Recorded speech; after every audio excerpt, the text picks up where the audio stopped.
আসসালামু আলাইকুম। আপনারা সবাই দেখতে পাচ্ছেন যে এখানে একটা অনুষ্ঠান হচ্ছে। এটা হচ্ছে হিন্দু ধর্মের কি অষ্টপ্রহর না কি যেন বলে, যাই হোক অষ্টপ্রহর। আজকে একদিন যাবত, আজকে শেষ। এদিকে এখন যে দৃশ্যটা দেখছেন এটা হচ্ছে হিন্দু পাড়া। তারপর আরও একটু যদি ঘুরে ঘুরে দেখাই, ওইদিকে হিন্দু পাড়া আর এই সাইডটা মুসলিম পাড়া।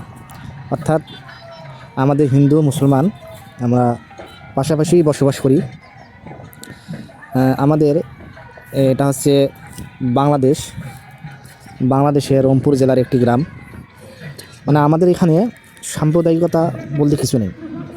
মানে এখানে আমরা সবাই ভাই ভাই। এখানে আমাদের যে যার ধর্ম তারা সেভাবে স্বাধীনভাবে পালন করে।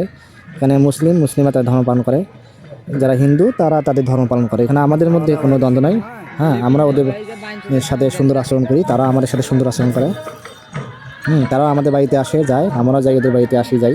মানে একদম একটা ভালো সম্পর্ক আমাদের মধ্যে। কোনো এখানে আমাদের এই গ্রামে কোনো দ্বন্দ্ব নেই। আমাদের এই গ্রামে কিন্তু 3-4টি হিন্দু গ্রাম আছে আর মুসলিম পরিবার আছে। তো এখন যারা এই ভিডিও দেখছেন, আমি প্রায় দেখি ভারতবর্ষে হিন্দু প্রধান দেশ, কিন্তু ওখানে আমি সব হিন্দুদের কথা বলছি না। মানে কিছু কিছু জায়গায় নিউজে আমি দেখি যে হিন্দুরা মুসলমানের প্রতি তারা একটু নির্যাতন করে, জুলুম করে। আমি সব হিন্দুদের কথা বলছি না, আবার বলছি যে আমি সব হিন্দুদের কথা বলছি না। কিছু কিছু আছে না, ভালোর মধ্যে ধানের মধ্যে পাতান থাকে না, আমি তাদের কথা বলছি। যে তারা দেখেন যে ওখানে ভারতবর্ষে যেহেতু হিন্দু প্রধান দেশ, মুসলিম সংখ্যায় হিন্দু বেশি, তারা মসজিদের সামনে দেখা যায় যে নামাজের সময় গান বাজনা করে, হ্যাঁ, ডিস্টার্ব করে এক কথা। বা তাদের প্রতি অনেক সময় যে গরুর মাংস, এই কারণে আর কি বিভিন্ন ধরনের নিউজটা আপনারা দেখেন যে এরকম তাদের প্রতি একটু নির্যাতন চালায়। দেখেন ওখানে হচ্ছে হিন্দু প্রধান দেশ, আর এটা হচ্ছে আমাদের বাংলাদেশ মুসলিম প্রধান দেশ। কিন্তু এখানে আমার বাংলাদেশের মুসলিমরা কিন্তু বাংলাদেশের হিন্দুরা কিন্তু শান্তিতে বসবাস করে। আমাদের মধ্যে তাদের কোনো দ্বন্দ্ব নেই। তারা তাদের ধর্ম পালন করে, আমরা আমাদের ধর্ম পালন করি। ওদের মধ্যে কোনো দ্বন্দ্ব নেই না। আমরা আর কিন্তু ভারতবর্ষে দেখি প্রায় যে মুসলিমদের প্রতি নির্যাতন করা হয়। আমি সব হিন্দুদের কথা বলছি না, কিছু কিছু জায়গায় আমি দেখি এরকম নিউজ, যে আসলে আমি বলি কি এখানে ঠিক না। যার যে ধর্ম তারা সেই ধর্ম পালন করবে, তারা তাদের ধর্ম পালন করে, আমরা আমাদের ধর্ম পালন করবো। এটা স্বাভাবিক। এখানে আমরা সবাই ভাই ভাই। ভাই হচ্ছে 3 প্রকার। একটা হচ্ছে, 1 নম্বর হচ্ছে রক্তের ভাই, মানে আপন ভাই। আর 2 নম্বর হচ্ছে দিনী ভাই। দিনী ভাই বলতে যেমন মুসলিম ভাই ভাই, খ্রিস্টান ভাই ভাই, হিন্দু ভাই ভাই, বৌদ্ধ ভাই ভাই। এটা হচ্ছে দিনী ভাই, তারা তাদের দিন ধর্মের ভাই। দিনী ভাই বলতে তারা তাদের ধর্মের ভাই।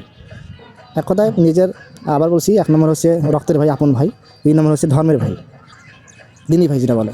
আর 3 নম্বর হচ্ছে মানবিক ভাই। এই মানবিক ভাই বলতে যেটা বোঝায় সেটা হচ্ছে আপনার এই যেমন হিন্দু, বৌদ্ধ, খ্রিস্টান, মুসলিম সবাই ভাই ভাই। এটা হচ্ছে মানবিক ভাই। তো আমরা যারা এখানে হিন্দু ধর্ম আছে, খ্রিস্টান আছে, যে দেশে থাকুক না কেন, আমরা সবাই কিন্তু মানবিক ভাই। হ্যাঁ, অতএব যে যার ধর্ম পালন করবে, যার ধর্ম তাই স্বাধীনভাবে পালন করবে। আসলে আমাদের কারো ধর্মের প্রতি কোনো হস্তক্ষেপ বা কোনো নির্যাতন করা বা হামলা করা কোনো অধিকার নেই। এটা ঠিক না, এটা আসলে একটা অন্যায় হয়, জুলুম হয়। যাই হোক, আমাদের গ্রামে এখানে আমরা সবাই মুসলিম হিন্দু সবাই আমরা থাকি, বসবাস করি। আসলে আমাদের মাঝে কারো কোনো দ্বন্দ্ব নেই, যে যার ধর্ম পালন করে, কোনো সমস্যা নেই, আলহামদুলিল্লাহ। যাই হোক, সবাইকে ধন্যবাদ এতক্ষণ যাবত যারা আমার ভিডিওটি দেখেছেন। সবাই ভালো থাকবেন। আসসালামু আলাইকুম।